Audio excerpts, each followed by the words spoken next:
Alright, for number 1, they want you to write the polynomial in factored form.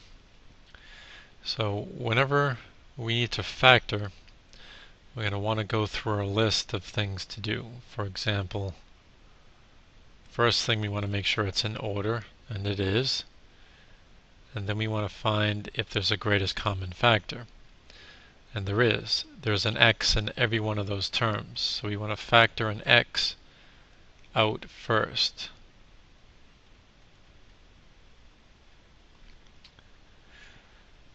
So we have this now, and then if we look at this, this is a perfect square trinomial. That's a perfect square, it's an x. That's a perfect square, it's 4 squared. If we take those two and double it, we get 8. So it's x plus 4 squared.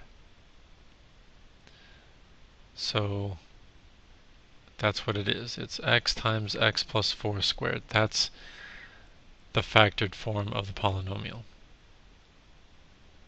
And you could write it as x times x plus 4 times x plus 4, but usually when you have the same factor twice, you just put it together and make it as x plus 4 squared.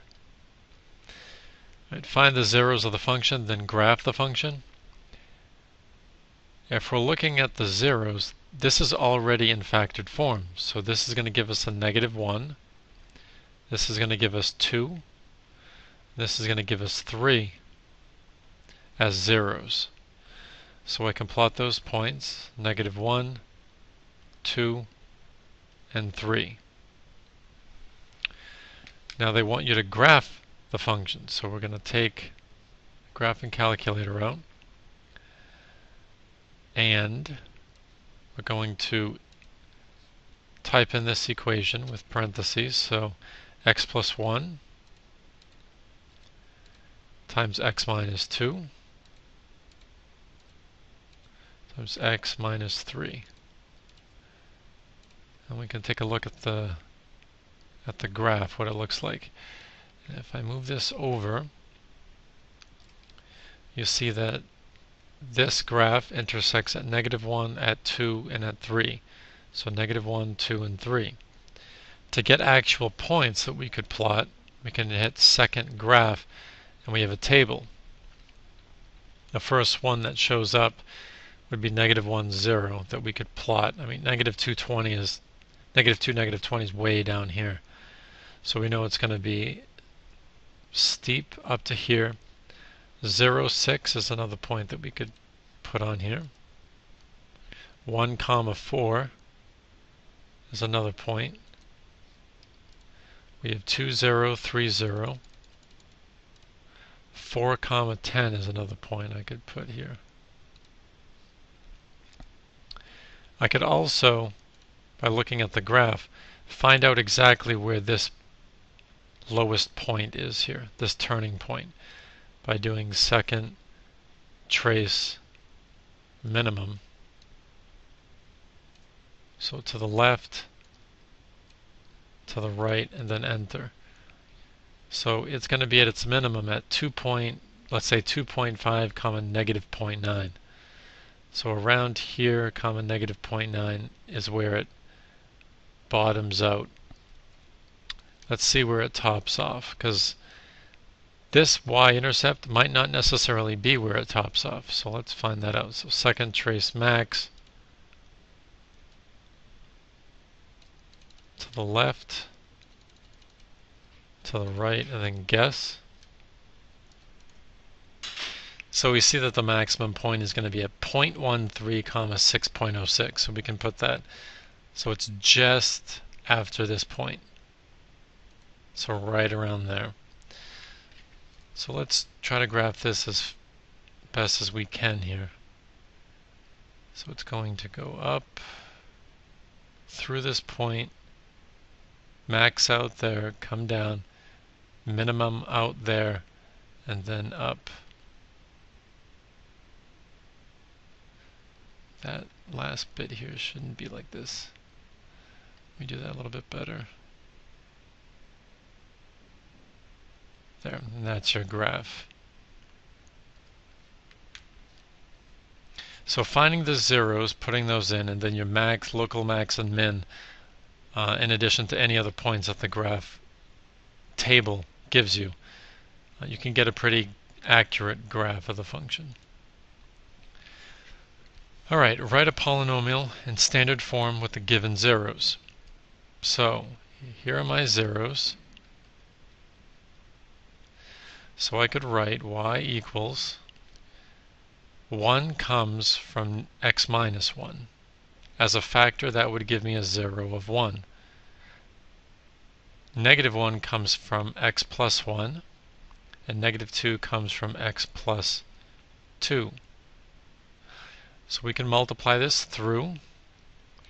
X times x is x squared. X times 1 is 1x. Negative 1 times x is minus x, so those cancel. And a negative 1 times positive 1 is negative 1. And then let's multiply those together. We get x cubed plus 2x squared minus x minus 2. And there's your polynomial function. Find the zeros of the function and then state the multiplicity. Alright, if you remember, multiplicity just means how many times that root shows up. So for example, this one over here gives us a 0 of 2 twice, because x minus 2 is a factor twice in this function. So let's write the multiplicity. So 2 is a 0 with multiplicity of 2. So 2 is my 0, and it has a multiplicity of 2 because it shows up twice. X minus 1 gives me a 0 of 1 with a multiplicity of 1 because it only shows up once. And it's just coincidence that these numbers are the same in both.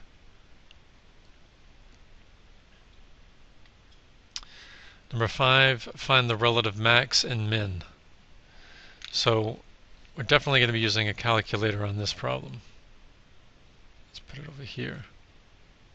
Let's clear this one out and type this in. So negative 4x cubed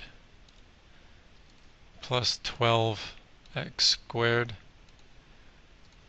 plus 4x minus 12.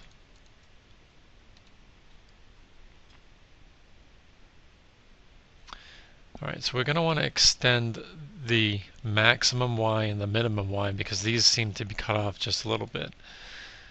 So the max y and the min y. So let's go down to negative 15 and then up to positive 15. That should give us the local min and max. So the local min, or the relative min, same thing. To the left, to the right, and then enter. So negative 0.15, comma, negative 12.3. So negative 0.15, comma, negative 12.3. That would be your local minimum.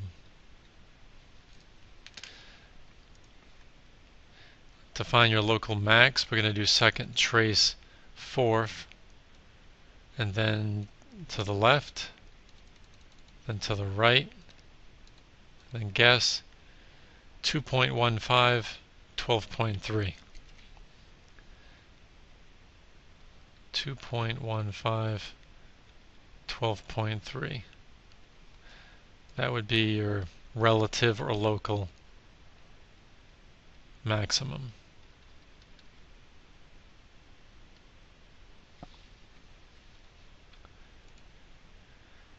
Alright, so relative max, relative min, and zeros. So let's do this. Let's clear that out. 8x cubed minus 10x squared minus x minus 3. Alright, so we have, there's your local max, your local min, and your 0. What I'm going to do is I'm going to just zoom in, including all of these 3 points.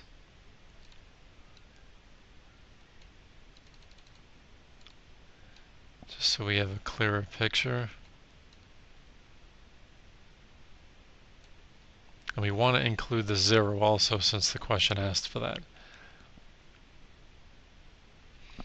Alright, so the relative max will be right over here. So we'll do second trace 4 to the left of it, to the right of it, and then enter. So negative 0.05 comma negative 3.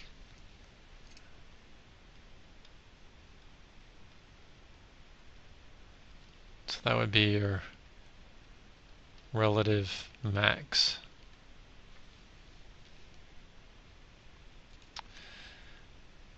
The relative min, we'll do second trace 3 to the left of this point, to the right of that point, and then enter. So 0.88 comma negative 6.2.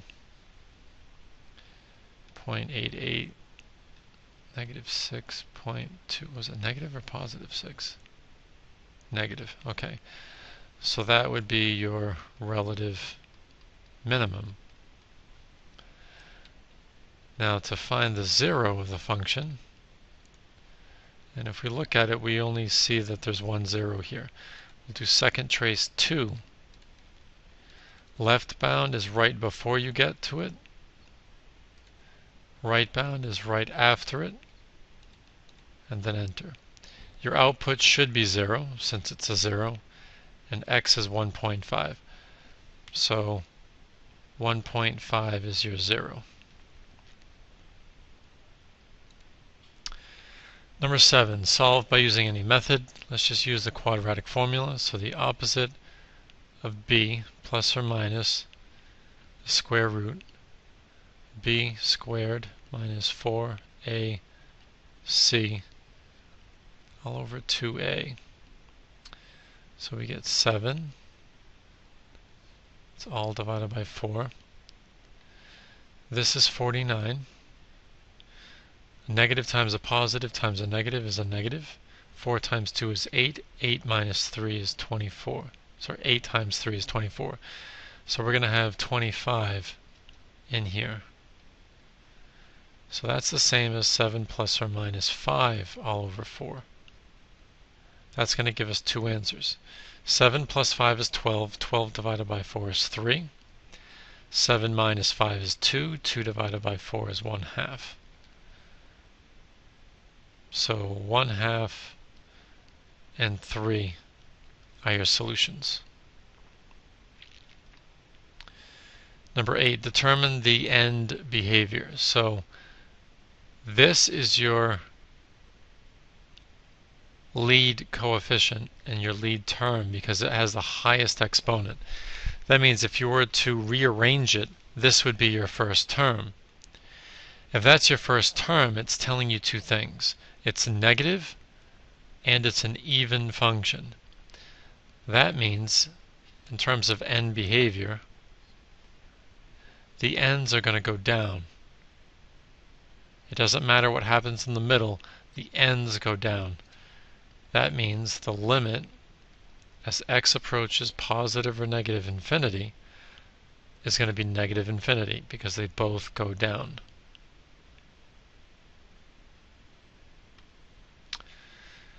Factor the expression. So it's a hard trinomial, so let's use the box method. Lead term goes here. Last term goes here. 6 times 3 is 18. So all of the factors, 2 and 9, 3 and 6. Read the signs. Different signs, the larger one's a negative. The one that adds up to -7 is this one. So we're going to have 2x and -9x.